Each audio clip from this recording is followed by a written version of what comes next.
নমস্কার বন্ধুরা। ওহ, এই তো ঠিক রাত 10টা। আমি অমিত চলে এলাম দ্য পিপল চয়েস চ্যানেলে আরেকটা নতুন ঘটনা নিয়ে। আজ আপনাদের সামনে যিনি বসে আছেন দেখতে লাগে জুনিয়র, সত্যি মানে আমাদের চ্যানেলে যারা এসছেন তাদের থেকেও সত্যি অনেক ছোট। ও এখন পড়াশোনা করছে, ও কেবি স্টুডেন্ট, ক্লাস 12-এ পড়ে। ওর থেকে শুনে নিন ওর যা যা মানে বলার আছে সেটা বলছে ও আপনাদের সামনে। বলো অঙ্কুশ। অঙ্কুশ তুমি? হ্যাঁ, অঙ্কুশ ঘোষ। অঙ্কুশ বল। অসংখ্য অসংখ্য ধন্যবাদ অমিত কাকু, যে তুমি এরকম একটা প্ল্যাটফর্ম বানিয়েছো যে আমাদের নতুন ছেলেদের বা আমাদের থেকে সিনিয়র যারা রয়েছে তারা যাতে কি এখানে এসে নিজের ঘটনা বলতে পারে। তো আমি আমার ঘটনার দিকে চলে যাচ্ছি। হয়েছিল যে এই বছরের ঠিক গরমকাল, মানে মে মাসের সময়। আচ্ছা। তখন জানো, আপনারা হয়তো সবাই জানেন যে তখন প্রচণ্ড গরম পড়েছে। হ্যাঁ, ওই গরমের মানে আমাদের এখানে মে মাসে মানে বিশাল গরম। হ্যাঁ, ঠিক। তো ওই গরমের কারণে আমি স্কুল থেকে বাড়ি আসার সময় এসে একটু বসেছি, তো দেখছি মাথাটা ঘোরাচ্ছে। তারপরেই আমার শরীরটা এতটাই খারাপ লাগে যে আমি স্নান খাওয়া দাওয়া করে পুরো রেস্টে চলে যাই, মানে ঘুমিয়ে পড়ি। শুয়ে শুয়ে আমি একটা স্বপ্ন দেখি যে একজন, ফেসটা আমি ঠিক বুঝতে পারিনি ওটা কী জিনিস, কিন্তু আমাকে রীতিমতন আমার পেছনে পড়ে রয়েছে, আমাকে ঠিক মারার চেষ্টা করছে। আচ্ছা, স্বপ্নে দেখছি? স্বপ্নটা আমি দেখেছি। আচ্ছা। ওটা আমি কোনো কিছু ভাবিনি, ওটা হয়ে গেছে। বিকেল থেকে আমার প্রচণ্ড শরীর খারাপ, মানে আমি উঠতে পারছি না, 102 জ্বর। এবার আমি বাবাকেও বলেছি, বাবা মাও খুব চিন্তিত, সবসময় জল পট্টি দিচ্ছে, যেটা জল ন্যাচারালি যাওয়া হয়। হ্যাঁ। তো এবার 2 দিন কাটার পরে আমি, যেটা জ্বরের সময় যেটা হয় যে কখন খাবো কখন ঘুমাবো কিছু ঠিক থাকে না। তো আমি রাত্রির বেলায় উঠেছি, তখন রাত্রির 2টো বাজে। তখন আমি উঠে ওয়াশরুম, তো আমি একটু ডেফিনেশন দিয়ে দিই বাড়ির। আমাদের বাড়িটা হচ্ছে মানে খুব পুরনো বলবো না, কিন্তু পুরনো বাড়ি, আমাদের জয়েন্ট ফ্যামিলি। তো আমি যেখানে থাকি, আমি এখন থাকি 3তলার ফ্লোরে, আর তারপরে আসে হচ্ছে আমাদের 2তলার ফ্লোর, যেখানে মা বাবা থাকে, আর নিচতলা হচ্ছে আমাদের কিচেনটা পড়ে। আর 2তলার ফ্লোর থেকে আমাদের একটু লম্বা বারান্দা রয়েছে, গেলে তারপরে বাথরুমটা পড়ে। আর তার মানে তুমি কোথায় থাকো সেই জায়গাটা সেটা? সেটা হচ্ছে অ্যাড্রেসটা আচ্ছা, হচ্ছে ইচ্ছাপুরের দিকে। হ্যাঁ, ইচ্ছাপুর। আচ্ছা। তো আমি বাথরুম করতে উঠি, যাই বাথরুমের দিকে, গিয়ে বাথরুম করি। এবার অনেকটাই লম্বা বারান্দা, তার মধ্যে আমার ঠাকুমার ঘরও পড়ে, আমার মেজেটার ঘরও পড়ে। তো এবার বাথরুম করে আসার পথে যখন আমি অর্ধেকটা আসি, ঠাকুমার ঘর পর্যন্ত যখন আসি, তখন আমি শুনতে পাই যে জলের আওয়াজ, মানে খালি বালতিতে তুমি যেরকম একটা জল আওয়াজ হয়, হ্যাঁ, ওরকম লাউড। এবার আমি ভাবছি যে জ্বরের কিছু হবে, হয়তো আমি ভুলে ভুলে গেছি। আমি বাথরুমে গিয়ে কলটা বন্ধ করেছি। আমি বেরোতেই মেজুজেটুর যে আমার ঘরটা রয়েছে ওখানে আমি আসাতেই, মেজুজেটু ঘর আর বাথরুমের মাঝখানে কিন্তু একটা দরজা টাইপের পড়ে, যেখান দিয়ে আমাদের একটা নতুন কনস্ট্রাকশন হচ্ছে, ওদিকে দেওয়া।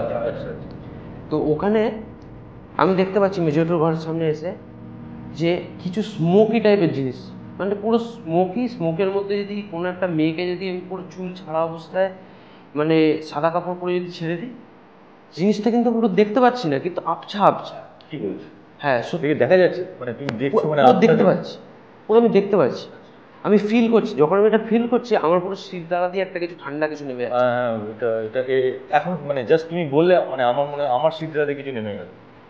তো আমি কিছু মাইন্ড করিনি, আমি হয়তো শরীর খারাপ, ভুলভাল জিনিস দেখছি। জোরে বাথরুমের দরজাটা বন্ধ হলো, জোরে, যেটা মানুষের এরকমভাবে বন্ধ করবে না, একটু ক্র্যাকও পড়েছে বাথরুমের দরজা। তো আমি সেই দেখে আমি একটু আগাগোড়েই ভূতের জিনিসে মানে ভয় পাই, ভূতকে ভয় পাই। তো আমার এতটাই শরীর খারাপ, আমি ঘরে এসে আর আমি কাউকে কিছু বলতে পারিনি। আর ঘর থেকে আমি যখন ঢুকছি, আমার যে উপরে যে ওঠার যে সিঁড়িটা, 3তলায় যাওয়ার, তো সেই সিঁড়িটার মধ্যে আমি দেখতে পাচ্ছি ওই একই জিনিস ওয়েভ করে উঠে যাচ্ছে। সেই দেখে আমার আরও অবস্থা খারাপ হয়ে গেছে। আমি ঘরে এসে মা বাবাকে জানাবো কি জানাবো না, কিছু মানে মুখ দিয়ে কথাই বেরোচ্ছে না, পুরো তোতলাচ্ছি, মানে পুরো কাঁপুনি দিচ্ছে আমার। হবেই তো। এবার আমি শুয়ে পড়েছি। এবার বাবা মাঝে মাঝে, এবার যে অবশ্যই যে ছেলের জ্বর হয়েছে ওটা দেখবে। এবার যখন চেক করছি তো তখন আমাকে দেখে বলছে যে কী হয়েছে তোর, মানে তুই তো বাথরুমে গেছিলিস, তোর এরকম কীভাবে হলো? আমি কিছুতেই বলতে পারছি না। এবার আমার বাবা মা একটু পুজো আর্চা করেন বলে, তাও যখন বাবা মাথার উপর হাতটা রেখে বলছে যে না কিছু হয়নি কিছু হয়নি কিছু, ততক্ষণ আমি রিল্যাক্স। আমি আবার শুরু করলাম, মানে ছেড়ে দিলাম হাতটা, অমনি আবার আমার মানে মনের মধ্যে একটা কেমন একটা আতঙ্ক। ওই কে আসছে কি, হ্যাঁ কে আসছে, এমনকি দরজাটা খুলেছিল, মানে এইসব দরজাটা বন্ধ করতে পারি না আমি, রীতিমতন বাবাকে বলছি তুমি দরজাটা আগে বন্ধ। তো তোর মধ্যে একটা মানে আতঙ্ক সৃষ্টি হচ্ছে, মানে আতঙ্ক সৃষ্টি, মানে যে কেউ আমাকে মেরে ফেলবে আমার মনে হচ্ছে। তারপরে আমি ওটা গেল, ওই রাতটা কোনোভাবে আমি কাটালাম। পরের দিন সকাল হলো, এবার বাবা অফিসের জন্য বেরোবে। আমি বাবাকে বললাম আজকের দিনটা একটু থাকো, বলে দেখ যেতে তো হবেই। আমি বললাম তাহলে একটু লেট করে বেরো। সেদিনটা লেট করে বেরিয়েছে বাবা। যাওয়ার পরে আমি এবার সকালবেলা ব্রেকফাস্ট করে আরও শরীরটা খারাপ লাগে, আবার আমি শুয়ে পড়েছি। শুয়ে পড়ার পরে তুমি বিশ্বাস করবে না, একটা এমন জিনিস দেখছি যে একটা মহিলা, ঠিক আছে, যেটা আমি স্মোকি টাইপের জিনিসটার ভিতরে আমি দেখেছিলাম, ওই একই টাইপের মহিলা আমার স্বপ্নতে এসছে, একটা থালা নিয়ে এসছে, থালার মধ্যে করে আমি যে জিনিসগুলো পছন্দ করি সেগুলো নিয়ে, হ্যাঁ সেগুলো সাজিয়ে নিয়ে এসছে। আচ্ছা আমি খাবো। এবার আমি প্রত্যেক দিনই দুপুরবেলায় আমি স্কুল থেকে এসে আমার মায়ের সাথে খেয়ে অভ্যাস দুপুরের খাওয়াটা। তো এবার আমি স্বপ্নতেও আমি ওনাকে বলছি যে না আমি মাকে ছাড়া খাবো, মায়ের আচ্ছা যেটা হয়। এবার মা কথা বলার পরে উনি বলছে যে না তোমার মা তোমাকে আজকে আমার কাছে ছেড়ে রেখে দিয়ে গেছে, বলেছে তোমার সব খাওয়ার দায়িত্ব আজকে আমার। আমি বলছি, এবার উনি একটা টেবিল রয়েছে, টেবিলের মধ্যে আমি স্বপ্ন দেখছি টেবিলের মধ্যে রেখে দিয়ে চলে গেছে, আর ওই টেবিলটা সত্যিকারের রয়েছে ওই জায়গায়। উনি দরজা থেকে বেরোবে, আপনারা বিশ্বাস করবেন না, উনি দরজা থেকে বেরোনোর সময় আমি কি করেছি, বাহাতটা আমি এরকম ছিটকেছি, থালাটা পুরো সরিয়ে দিয়েছি। মানে স্বপ্নে ছড়াচ্ছে? হ্যাঁ স্বপ্নে দিয়ে সরিয়ে দিয়েছি, পুরো ছিটকে দিয়েছি। আমি মাকে ছাড়া আমি খাবো বলার পরে উনি আমার দিকে দেখলো, মানে ঠিক এরকমভাবে ঘুরে দেখলো, আমাকে স্টিল তাকিয়ে রয়েছে। তারপরে যে এবার আমি বাস্তবে আবার আসছি, আমি এত জোরে মানে শরীরে মানে একটা এমন একটা কাঁপুনি দিয়ে উঠলো না, আমি ঘুম থেকেও জেগে গেছি পুরো। জেগে গিয়ে জল টল খেয়েছি। আর গতকাল রাত্রির থেকে যবে থেকে ওই জিনিসটা দেখেছি, আমার কোমর থেকে নিয়ে এই স্পাইনাল কর্ড পুরোটা আমার ব্যথা হয়ে রয়েছে ঘাড় অব্দি।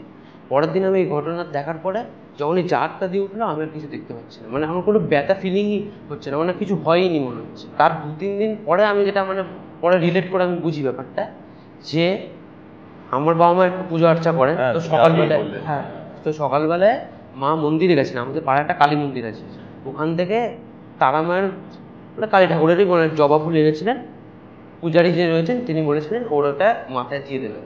আচ্ছা, তো আমি জানতাম না, আমি ঘুমিয়েছি, মা কোন সময় আমার বালিশের তলায় ওটা রেখে দিয়েছে। তো আমি এটা এখন চিন্তা করি যে মনে হয় ওই জিনিসটার জন্যই হয়তো আজকে আমি হয়তো আবার নিজের লাইফে ফিরে আসতে পেরেছি। সত্যি মানে অঙ্কুশের ঘটনাটা শুনে মানে আমার নিজেরই গায়ে কাটা দিয়েছে, এবং ও পুরো সত্য একটা ঘটনা আমার সামনে তুলে ধরলো। আর ওর বয়স খুবই ছোট, মানে খুব জুনিয়র ছেলে, কিন্তু ওর যা অভিজ্ঞতা ও আমাদের সামনে নির্ভয়ে শেয়ার করলো।